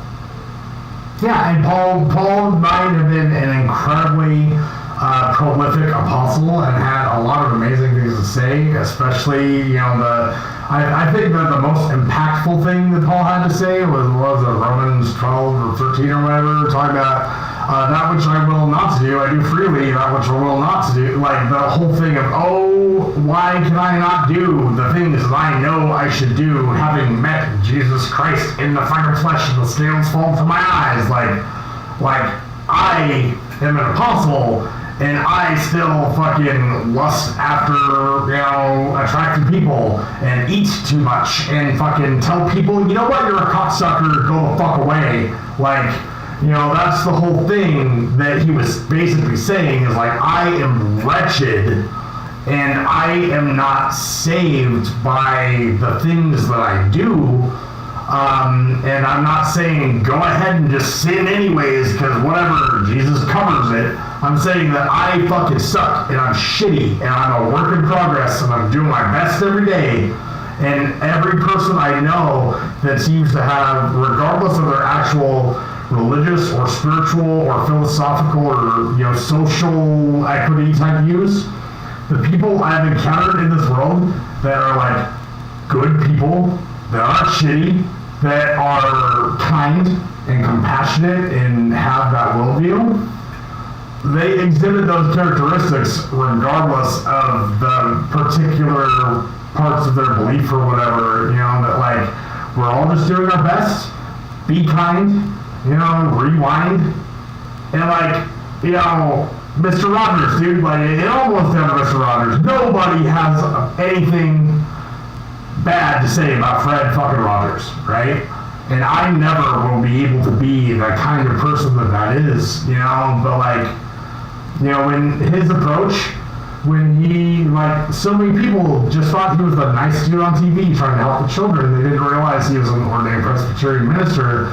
But when they asked him about his impact to the world, he told the fucking starfish story. He was like, oh, you were on TV for all these years, dude. How many children's lives do you think you've impacted? He was like, it was worth it if I impacted just one. And that, I was an atheist and a rabid intellectual reading like Kant and fucking Hegel and Thoreau and blah blah blah in high school as a policy debater, and like I was such a rabid atheist. Like I was like, how there's the atheists who are like the fucking assholes, like Richard Dawkins type atheism, But like, I'm not just going to be an atheist, I'm going to try to like destroy you intellectually, because how could you believe such horseshit? You wanted to make the argument that you need to make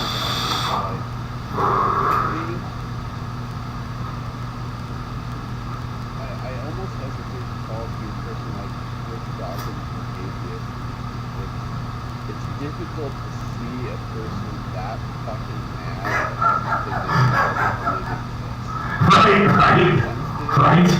Yeah, it made so much sense. Like it's like these people who, it's like these rabid atheists who try to make the argument that people go through the story.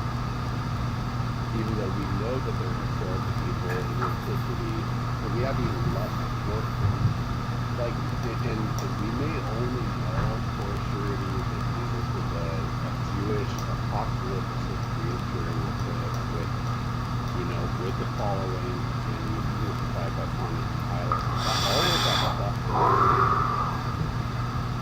corroborated by historians who wrote at the time. Right. And that's more than we can say for a lot of people whose existence we take as gospel truth. As truth of people. Like, right. A certain persuasion of atheists, a certain kind of person who make those arguments, I think are not operating in good faith. They're just really angry. Like, and I get it.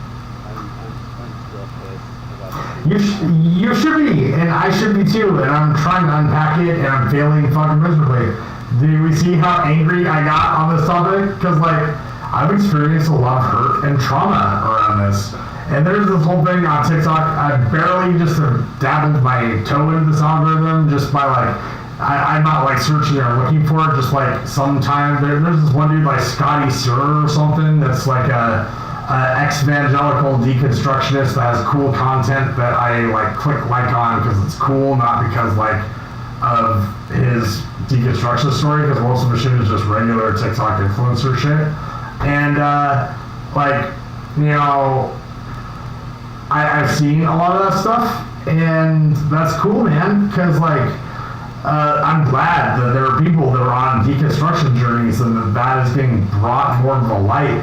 And the reason for it is because the church needs to be reformed. But more importantly than the church being reformed is we all, need to figure out a way to get by in this world and make a united federation of planets and stop feeding the corporations and endless capitalism and distribute resources in a fashion that, is beneficial to everybody instead of 5 fucking white guys who want to go to space. And, the thing is, it cannot be done within the constraints of the existing system, right? technology is a real like discipline, like in the sense of like information technology, computers, computing. I really think it was not a real fucking thing until 1969 in Bell Labs with my biggest fucking homies, heroes, the Unix beards, Demar, Ken, fucking Brian Carnahan, the Unix beards.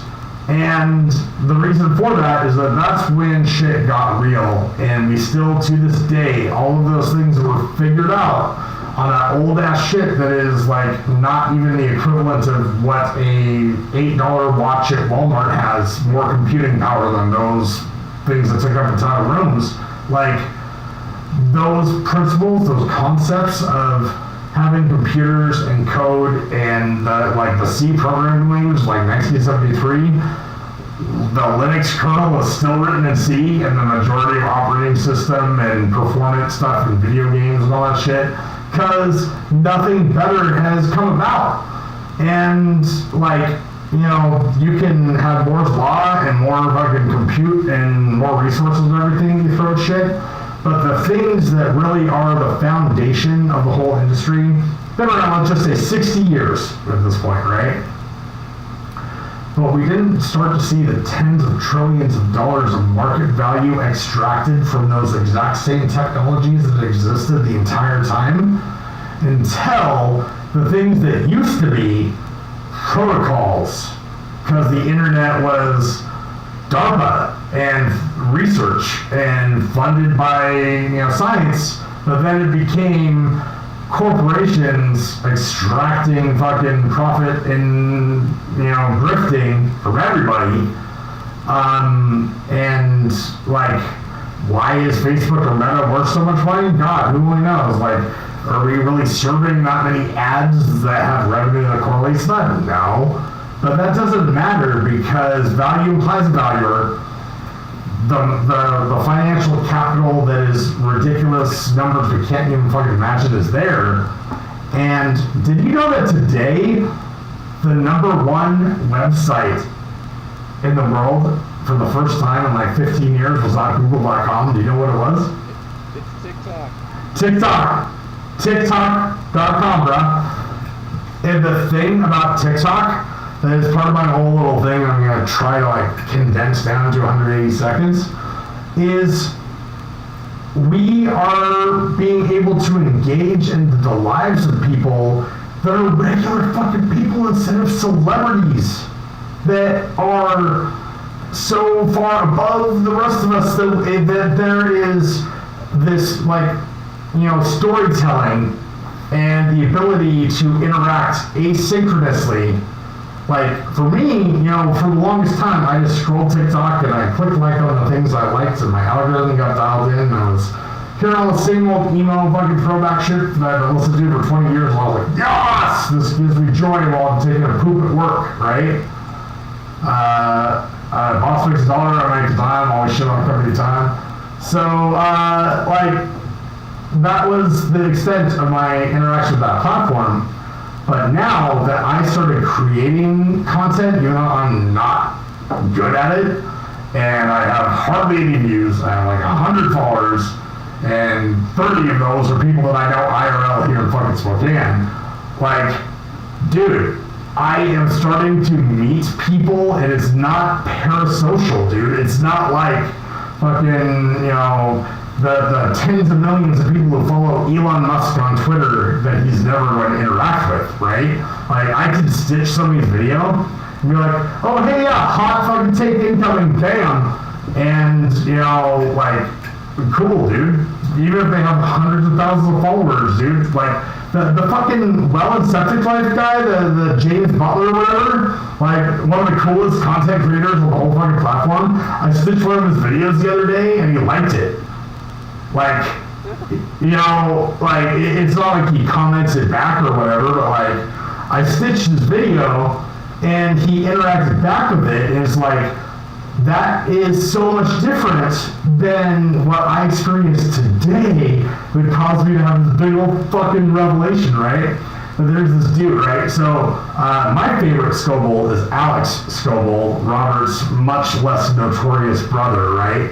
But I picked up the first time I got internet fame, and like the same thing that these TikTok people are experiencing for the first time in their life. Like, I'm a regular fucking person. Now I have thousands of people thinking my shit's cool, and like, you're cool and brave and awesome and whatever, right? That validation that most people never really get. I got that back on Google Plus when I was a dope fiend.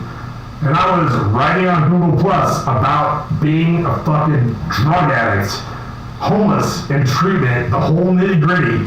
And the fact that Google flushed that whole fucking thing down the toilet, like, it was cool because I imagined there was so much cringe and so much shit that would get me canceled for fucking eternity in there because I was so fucking smoked out.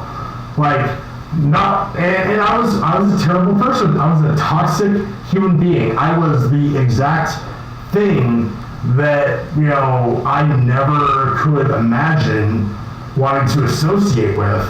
And all these people thought I was brave because I was just being raw and real and sharing my fucking pain and sadness with the world, right? And, you know, Robert Scoble was a tech blogger at Microsoft, their first like product evangelist guy who had a job where he's like, I'm Microsoft, I write this blog about the cool shit that we're doing, right? And he got a bunch of equity and made a bunch of money and went on to be like an entrepreneur and in the Bay and hustling and moving and shaking and like hanging out with Zuck and fucking Leon Scum and all rubbing elbows with all the elite, right? Everybody knew who he was and what he was doing. He was working at Rackspace when Google Plus was the thing, and I had interacted with him on Twitter a few times, but like on Google Plus, because nobody was on the fucking platform, I was like, hey bro, and I wasn't like being weird or like trying to like clout chase. I was just being like, hey dude, like your guys' shit at Rackspace is so awesome. I open a Rackspace cloud account and I'm doing all these things with these virtual machines. It's just like, God, like I wish that I could show the whole world how fucking dope this platform is, right? And he shared me in a circle and got thousands and thousands of followers, and like it transcended. Because the thing about Google Plus that was different, that TikTok has the much more upgraded, cool version of, is Hangouts, right? Where you'd have video chat like up to like, I think there was like 8 people at first, and then it went out to like 20. And like, you'd be in these video chat rooms with people, and instead of them just reading your shit, like, especially me, because I was smoked out. My walls of text that I have on my blog today are cute, trite, and trivial compared to the ones I have on that stupid fucking platform, right? Because I was just high on meth all the time and just trying to like externalize my thought process.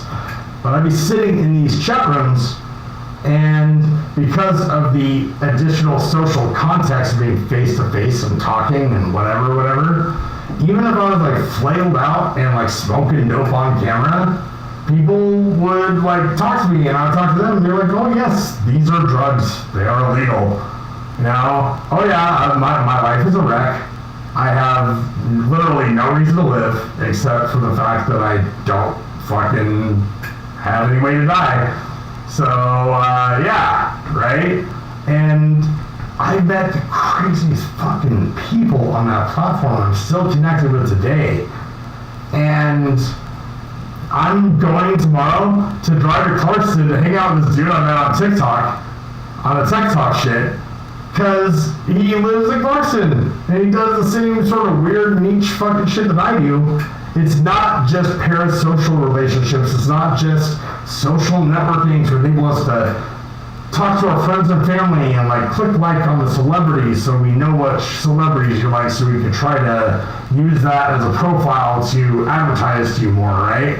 Like there's a real parody in this platform by the fact that the people that are participating in that ecosystem, the people that are most interested to engage with are folks that were just people who were on the fucking platform early and being weird and funny and doing cool shit that vibed with it or whatever.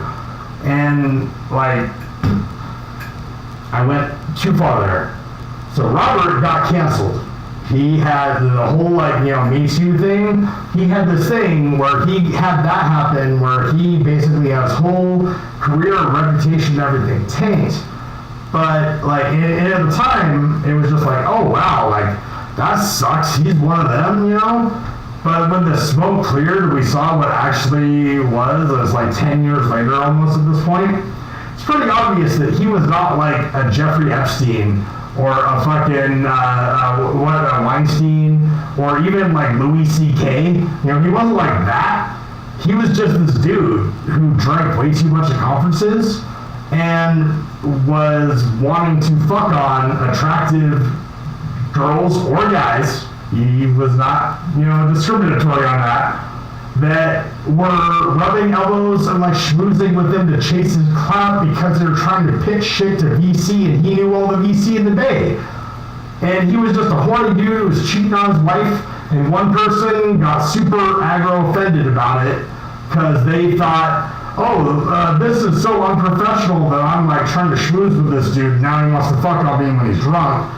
I'm not saying that's okay, but at the same time, that's a lot different than like serial sexual assaults and shit, right? So he had this venture, this partner, where he's writing this book with this dude, and they have this whole like company that they're putting together about virtual reality, metaverse type shit, and writing a book, The Age of Context, and the whole thing, the other guy he's working with is Shell Israel, who you've never heard of. Those people who aren't fucking whatever I'm doing. But if you look him up, you'll see some dude in the Bay. He's old as fuck, and he has a lot of books that have sold a lot of copies, and he, you know, pictures himself as like an academic, right? And the thing is, he is somebody who I had followed eons ago on Facebook, and he posted this thing today that was just a casual like, how do you guys get tech news about the things that fit your narrow interest, right? And to me, I was just going through my fucking social bullshit on vacation, you know, like just chilling, vibing, drinking a cup of fucking craft coffee.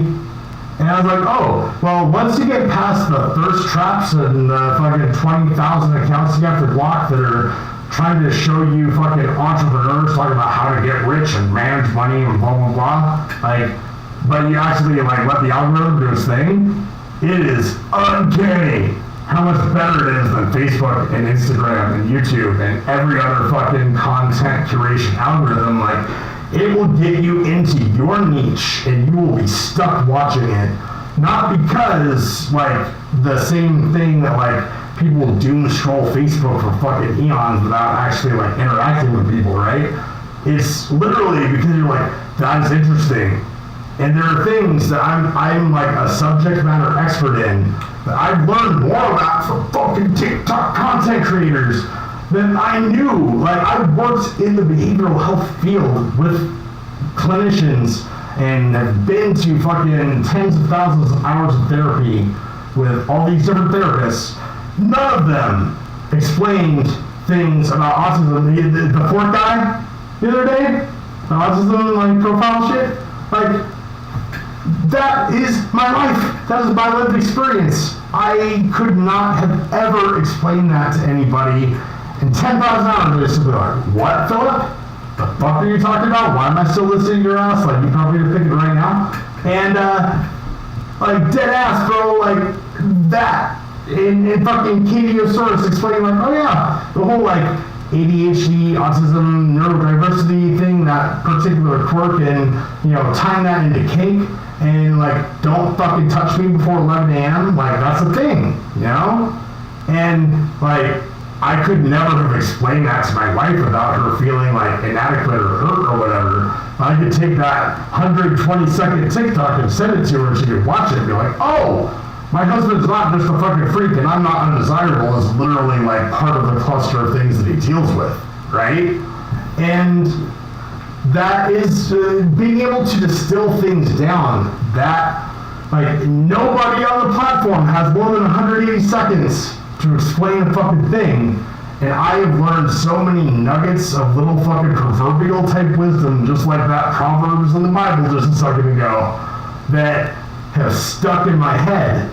And, you know, found content creating, like, there's this dude who, like, before my algorithm got really wired in on TikTok, and I had that dude, Dave, was like, oh, I'm sorry your algorithm sucks. Here's some people to follow, interact with them, try to reset your shit. And then like I actually started creating content, making friends. Like before that, the only dude who consistently showed up was fucking PGT, I can't remember, Foul, whatever.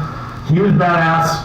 And Brian Dainton, this product guy who has his own startup now after, a successful tech career, but he has all this content about engineering management.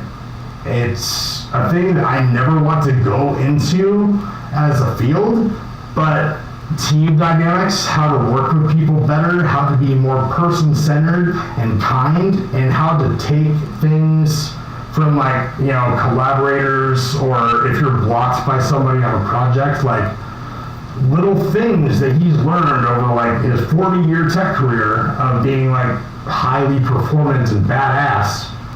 And he condenses it down in these little 1-minute videos. I'm like, if I had known this shit 15, 20 years ago and not been a drug addict or alcoholic, maybe I would be like these people that I know I'm not fit to tie their shoes. It's just like the new evolution of things. And I'm certain that the whole thing of taking this and bringing it up to inflate the value and inflate whatever and shove more ads in there and get an IPO and cash out and fucking move on with their lives and the quickflip.com fucking phenomenon, I'm sure that'll ruin whatever magic is there, right? But the thing about Crypto Bro the other day that I couldn't get into because of the constraints of the platform, Web3 enables us to have the things like Facebook and LinkedIn and whatever, and have it be DAOs that are not platforms owned by people that have this functionality, and anything that was necessary for it in the sense of capital to make it continue could be done in tokenizing that system for that system without any individual person or contributor making money off of it. So if you were to do that and you had strong authentication and one person in the world, I told you this the other day, imagine Reddit, where you have one account, one person, one upvote, can post as much as you want as long as it's not hitting API limits or spam or whatever, right? And I, Philip Hawking, no matter how much I know about a thing and how smart I am and how much I post on Reddit, I'm never in a trillion years it gives me fucking upvotes as pulling for your straw and just bouncing into any fucking post, dude. Because I lick the bread. I lick the bread. I lick the bread. Are you following me, dude? The fucking Garrett thing you're saying? That shit, I am not funny. I don't create good content. I don't create little bites that are digestible and marketable and people can look at this and be like, oh wow, I just learned a whole fucking bunch about shit in 3 minutes. I can just ramble on fucking autistically forever to one person, and they might derive value from it, they might not. Hopefully, if I'm fucking ruining their day and they're just listening to me rant about fucking bullshit for nothing, they'll be like, hey Phil, can you wrap it up or shut the fuck up or move on or let me talk? Because you're being autistic, monopolizing the whole fucking conversation. But if we were to be able to do that in the sense of one person, one vote, no way to have more than one account, and it doesn't matter what somebody has financially, because the whole system of governance that we have where there's the different branches and these different legislative things and Robert's Rules of Order and legislative sessions and regulatory accumulation from hundreds of fucking years that